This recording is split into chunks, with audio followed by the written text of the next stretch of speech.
All right, guys, let's check out a ball watch. This is the Ball Engineer 2, and this is the Rainbow Edition. They actually call it the Rainbow, and it's obvious why, because of all the colors of the rainbow on it. So big thanks to my buddy Jerry.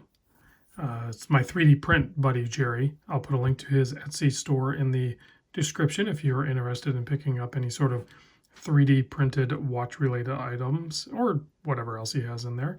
Check it out. And let's get into the watch here. So you're looking at a 43 millimeter titanium case. It has some sort of TIC coating on it. I believe it's a very, very strong coating. 43 case, 50 lug to lug, 12.75 millimeter thick to the top of the flat sapphire crystal, not including the date magnifier, which is, all of this is coated with really good anti-reflective coating as well. 21 millimeter lug width there, so that's kind of an oddball size. 6 millimeter crown. It is a screw down crown and is 100 meter water resist. This watch on this strap, which is the strap that it's shipped on, weighs in at 76 gram. Now it does have a, not sure what the material is. It doesn't really, maybe it's stainless steel. It's hard to tell.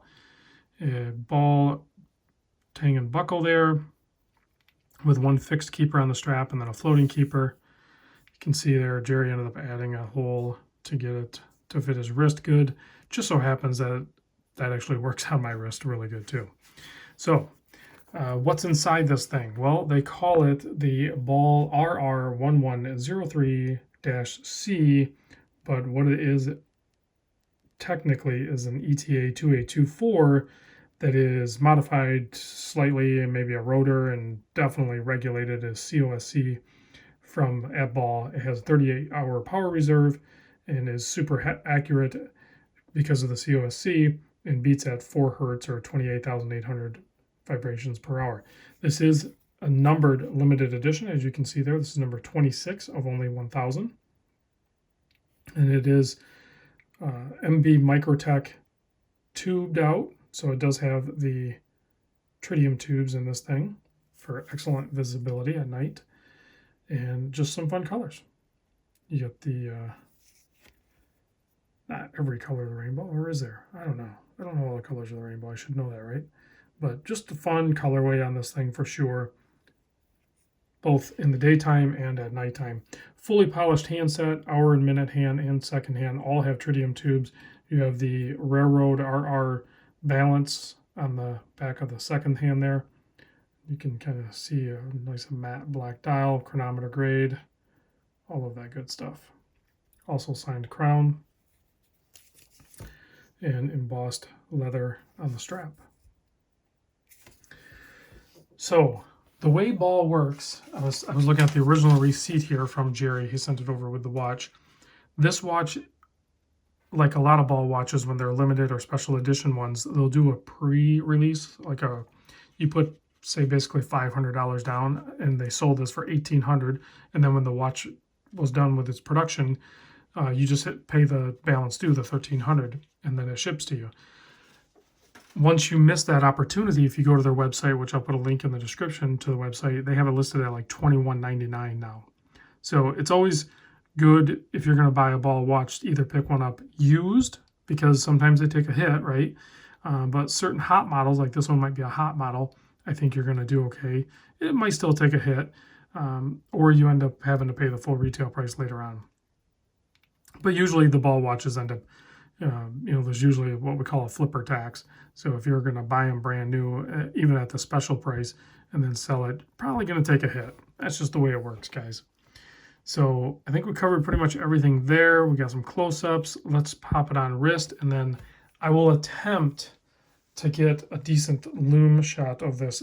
It can be tricky to do with tritium unless I have a UV light, which I think I have one around here somewhere. But here is the watch on my 7 1/4 inch wrist. Titanium, so that's nice and light, and it's black, so it presents a little bit smaller, even though it is 43 by 50. It just wears, feels, and looks great. I don't know that I would pair it with this leather strap color, but it works, I guess. I'm also a little confused on why they didn't go with the black hardware. That one kind of missed me a little bit. All right, so like I said, screw down crown, has a nice pop to it, nice solid pop. You can wind it in that position. And of course you can, first position is going to be for the date. The last position is going to hack the movement, and then you can adjust the time. Now when you push it back in, you want to push the crown in and backspin until you feel that. You probably heard it too. That's the threads lining up, and then you go ahead and push in and screw it back down. That way you don't cross thread any the tube or the crown. You should do that really with every watch, but some of them, you know, I check out and they seem like they're totally fine just threading in. So it's a good practice to get into, to just kind of backspin it while pushing in, feel that thread drop in, and then go forward. It's a safer way of doing it. All right, let's kill the lights and check the loom. You can see in low light still visible. And you get that initial burst. Hopefully that shows up on camera. Let me see if I can find a UV light and blast this for you. So here is with the UV light. It just kind of gets it to pop a little bit more. That just wakens up the tritium, I think, for the lens for sure. So you can kind of get an idea. These tritium tubes in these ball watches are very good. So in low light, once your eyes adjust to it, it's like crazy good. It's not like full on, you know, diver loom, but like I said, once your eyes adjust to it, it's super good on these. So, all right, guys, thanks for watching. Big thanks to Jerry for sending this over, and I'll see you on the next vid.